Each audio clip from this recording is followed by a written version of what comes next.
untouchable like a distant diamond sky.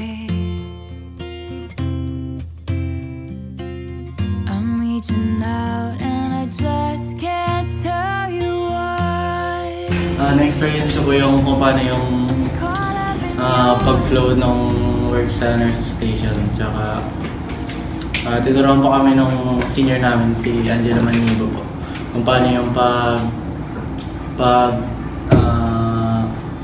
ng medication, tapos kung paano yung process niya, then paano siya nire-request para mas madali yung workflow ng pagkuha ng medication.